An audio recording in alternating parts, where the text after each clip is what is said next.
Okay, guys, long time no see. Might be back. Finally making a new video. Found something more or less interesting to make a video about. So what we have here is a Peterbilt, obviously Cummins. It's like a 2014, I believe. I'll post a little short clip of what I had going on the other day. This was during a regen after running for about 30 minutes. And here, take a look.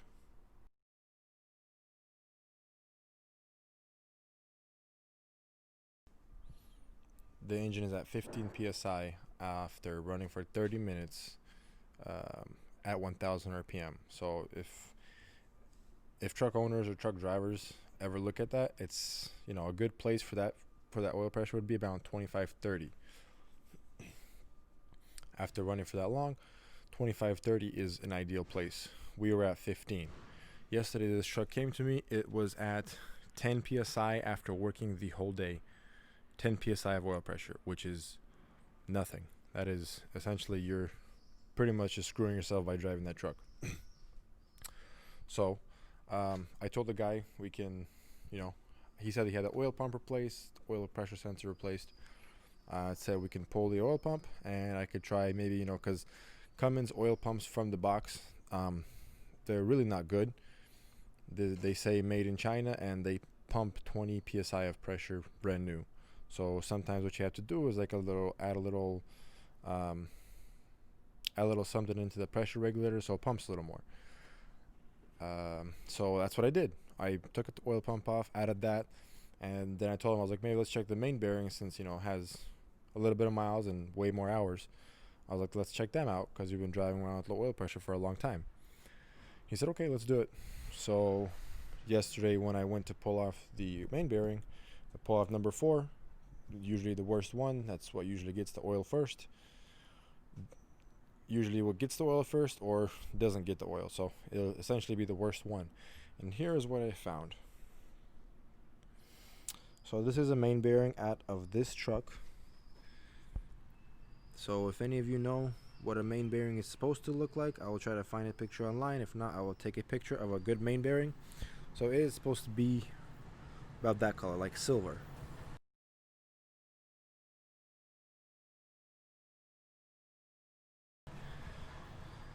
This is what's under all the silver. You have copper, and if you can see copper, then you're not in a good place. So that right there is a scratch. I could put my fingernail in that. My fingernail gets stuck there. That right there is a scratch. So this thing is pretty messed up. So now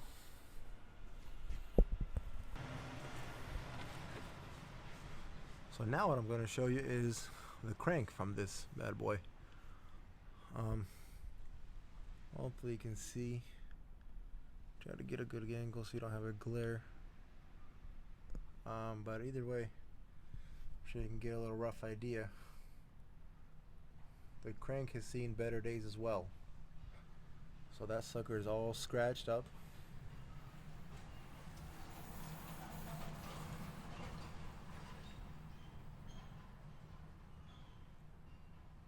So that could maybe be polished out if removed. It could maybe be polished out, but again, there's no saying for sure. So I obviously took a picture of this, took a picture of that, and sent it off to the customer. And to my surprise, he said put it back together, which is cool and all. I mean, like, I'm not. If he wants to take it somewhere else, that's totally fine. I rarely get something like that, but this guy said put it together and put it together with the same main bearings. I asked him, do you want to at least replace the main bearings? He said no. I said, you run the risk of spinning your bearing and then you're gonna need a block. He still said just put it back on and he'll run the truck for now and go from there.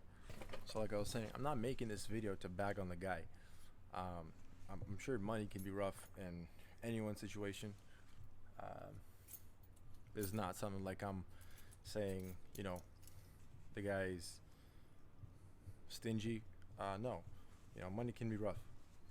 So, but I just told the guy, I gave him an option, letting him know, because I mean, some truck drivers, they don't have experience with engines. They don't know what could happen. So I'm making him as educated as I can by telling him, if you continue to run it like this, you run the risk of spinning the main bearing. So what happens when you spin the main bearing? The main bearing spins, messes up the block, and some places say they can machine it, but I haven't had any good experience with that. So pretty much you have to replace the block. So that's the risk he runs by doing this. And I made him aware of that. I have it on text message, everything. I called him. So my job is done. I made him aware of the risk he's running, of what could happen. So my job is just to put it back together, and hopefully it makes it out of the yard. Hopefully it makes it, and then it's pretty much on the guy, because I would at least put main bearings, but it's not gonna last for very long. It's gonna spin it as as forward as that sounds. It's not gonna get any better, as we all know. I mean, and even an uneducated person could tell that it's not gonna get better. It's only gonna get worse, and to get worse than that main bearing already is, that's pretty much just down to bare metal, and that's just spinning. It gets thins down, and it just spins it. So I'm just making this video just to always be vigilant. What causes this? Main thing is lack of maintenance. This truck only has 288,000 miles, but it does have 18,000 hours. That's 18,000 hours is equivalent to maybe 500, 550, I would say my guess is between 500 and 600,000 miles. So it's got some miles on it, but with good maintenance, good schedule oil changes, it's not supposed to have these problems. It also has blow by. It's a 2014. It's got bad rings, so it also needs probably an overhaul or new rings. And like I said, I made him aware of all that, and that's my job. Make the customer aware of what's going on, and the rest is up to him, because he's the guy paying for it. So I'm gonna hop back onto it, put the main bearing back in. I got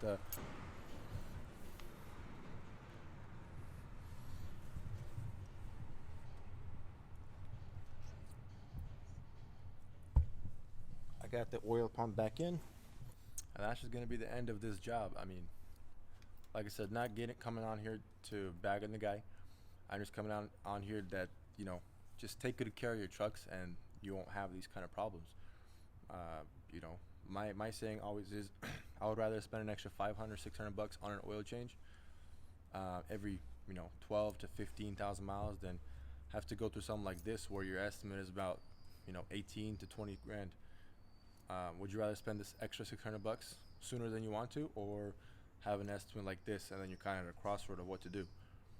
So that's always been my saying, and I pass it along to you guys. Just take care of your trucks, look after them. Even doing main bearings a little sooner than this guy did, or if he did them a little sooner, could have been the crank could have been saved. Because the main bearings thinned out, got scratches on them, and then the crank started eating. So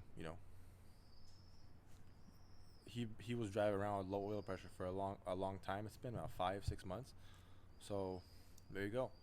It's a lesson for myself, for you guys, and hopefully for the guy. So we'll see where this takes us. But yeah, just take care of your trucks, and you can essentially in the long run save yourself the big bucks of having to spend on a huge repair.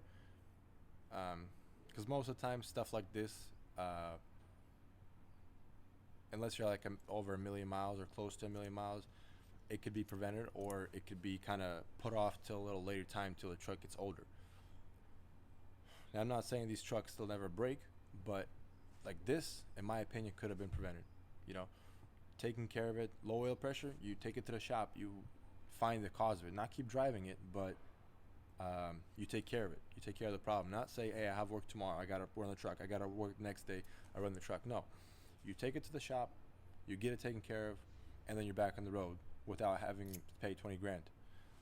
So just be vigilant. Always look after, oil pressure, your oil. If you're eating oil, if you have oil, just stuff like that. So just take care of your trucks and they'll take care of you. That was a good little saying that I just made up. But yeah, anyway, guys, I know I haven't posted in a long time. I've been really busy with just stuff going on. Maybe hopefully I'll talk about it here soon. But anyway, thank you guys for always watching, subscribing, and hopefully our channel keeps growing. And by the way, I hit 10,000 subscribers. You know, to some people it's not a lot. For me, that's 10,000 people. That's 10,000 people subscribe to my channel, and I appreciate every one of you guys. And hopefully we can keep growing. And I'll hopefully try to be able to make more and more interesting videos for you guys. And yeah, go from there. Anyway, guys, I will see you guys in the next one.